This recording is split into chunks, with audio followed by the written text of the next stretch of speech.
আসসালামু আলাইকুম রহমতুল্লাহ। চলছে পবিত্র জিলহাজ মাস। এটা হচ্ছে ইবাদতের মৌসুম। এই দশকটা আল্লাহর কাছে খুবই গুরুত্বপূর্ণ।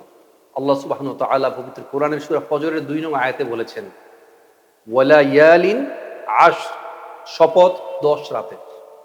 এই ১০ রাত খুবই গুরুত্বপূর্ণ। আমরা তো হেলায় খেলায় কাটিয়ে ফেলি। অন্য যে কোনো সময়ের চেয়ে এই ১০ দিনের গুরুত্ব আল্লাহর কাছে অনেক বেশি। নবী মুহাম্মদ সাল্লাল্লাহু আলাইহি সাল্লামের কাছে এক সাহাবী জিজ্ঞেস করছেন, নবী মুহাম্মদ সাল্লাল্লাহু আলাইহি সাল্লামের কাছে এক সাহাবী জিজ্ঞেস করছেন, ইয়া রাসূলুল্লাহ, যদি জিহাদে ফি সাবিলিল্লাহ কেউ করে, আল্লাহর রাস্তায় যদি কেউ জিহাদ করে, এই জিহাদও কি ওই ১০ দিনের চেয়ে বেশি গুরুত্বপূর্ণ হবে না? নবী মুহাম্মদ সাল্লাল্লাহু আলাইহি সাল্লাম বলছেন, না, এই ১০ দিন অনেক বেশি গুরুত্বপূর্ণ। আল্লাহ রাসূল সাল্লাল্লাহু আলাইহি সাল্লাম ১ থেকে শুরু করে ৯ তারিখ পর্যন্ত রোজা রাখতেন। আমরাও চাইলে রোজা রাখতে পারি। আমরা অনেকেই বলি এই রোজা খুবই গুরুত্বপূর্ণ, কিন্তু আমরা রাখছি না। ১ থেকে ৯ তারিখ পর্যন্ত আমরা যেন রোজা রাখি। বিশেষ করে আরাফাতের দিন। এই আরাফার দিনের রোজাটা হচ্ছে সবচেয়ে বেশি গুরুত্বপূর্ণ। এটাই হচ্ছে হজের দিন। এই দিন আল্লাহ সুবহানাহু ওয়া তাআলা শয়তানকে এত বেশি চাপে রাখে, কারণ শয়তান এর চেয়ে বেশি আর কখনো এত কষ্ট পায় না। কারণ ওই দিন আল্লাহ সুবহানাহু ওয়া তাআলা মানুষকে এত বেশি ক্ষমা করেন, এটা দেখে শয়তান খুব কষ্ট পায়। ওই দিনের অন্যতম দোয়া হচ্ছে, লা ইলাহা ইল্লাল্লাহু ওয়াহদাহু লা শারীকা লাহ, লাহুল মুলকু ওয়া লাহুল হামদ ওয়া হুয়া আলা কুল্লি শাইইন কদির। আমরা যেন এই দোয়াটি বেশি বেশি করি।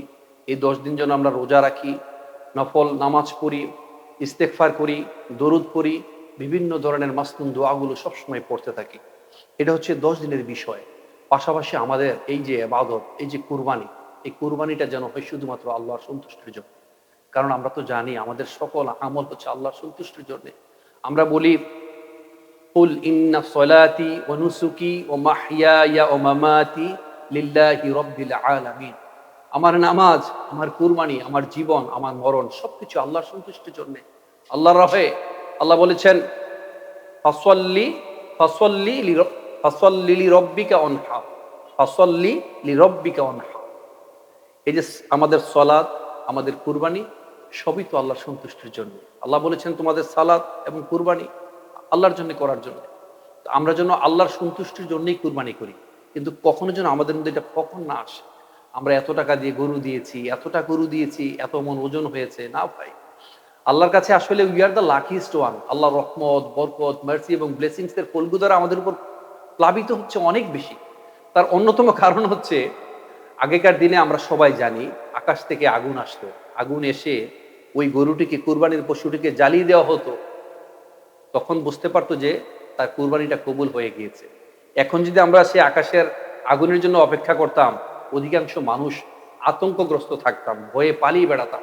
যত নিজেকে বুজুর্গ ভাবি, যতই নিজেকে অলিয়া উলিয়া ভাবি, যতই সুফি সম্রাট ভাবি, আমরা অনেকেই ভয়ে পালিয়ে বেড়াতাম যে আমাদের কুরবানি আসলে হয় কিনা। কারণ সমাজের মানুষ আমাদের প্রত্যেককে খুব ভালো জানে আমরা একটা মুখোশ পরে আছি, কিন্তু আল্লাহর কাছে আমরা সম্মানিত কিনা, আল্লাহর কাছে আমাদের নেম ফেম আছে কিনা, আল্লাহর কাছে আমাদের মর্যাদা কতটুকু বুলন্দ হয়েছে, আমরা যেন এটা দেখতে পাই।